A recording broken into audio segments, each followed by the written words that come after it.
গ্রিনল্যান্ডে, যার কারণে আমেরিকার প্রেসিডেন্ট ট্রাম্প গ্রিনল্যান্ডের পিছনে পড়েছে এবং গ্রিনল্যান্ডকে শুধুমাত্র কি তাদের নিরাপত্তার জন্য ব্যবহার করবে না, এর পিছনে রয়েছে কোনো খনিজ সম্পদ। এবং আপনি জানলে অবাক হবেন যে গ্রিনল্যান্ডের নিরাপত্তা বাহিনী কতটা দুর্বল। চলেন দেরি না করে শুরু করা যাক, সবকিছু উত্তর পাবেন এই ভিডিওতে। গ্রিনল্যান্ড পৃথিবীর সবথেকে বড় দ্বীপ এবং যার আয়তন ইউরোপের অর্ধেক। সেখানে অধিকাংশ জায়গা হলো বরফ জুড়ে এবং কিছু কিছু অংশ হলে মানুষ বসবাস করে।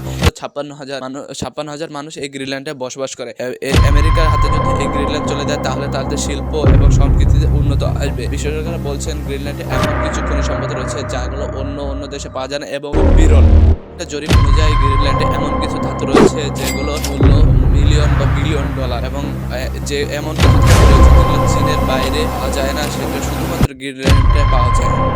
বিশেষজ্ঞরা মনে করছেন গ্রিনল্যান্ডকে আমেরিকা ব্যবহার করবে শুধুমাত্র তাদের শিল্প, সংস্কৃতি এবং তাদের নিরাপত্তা একটি বলয় তৈরি করার জন্য এবং দেশকে উন্নত এবং আরো পর্যায়ে নিয়ে যাওয়ার জন্য গ্রিনল্যান্ডকে আমেরিকা চায়। শুধুমাত্র তাদের নিরাপত্তার জন্য আমেরিকা এই গ্রিনল্যান্ডকে দখল করতে চাচ্ছে না এবং গ্রিনল্যান্ডে তাদের একটি প্রতিষ্ঠা করতে যাচ্ছে। এই জন্য গ্রিনল্যান্ডকে কিনে বা এখন আমেরিকার প্রধানমন্ত্রী ডোনাল্ড ট্রাম্প গ্রিনল্যান্ডকে দখল করতে চাচ্ছে। এটা কিন্তু প্রথম নয়, বিগত 200 বছর থেকে আমেরিকা গ্রিনল্যান্ডকে দখল করতে চাচ্ছে নিজের প্রয়োজনে ব্যবহার করার জন্য।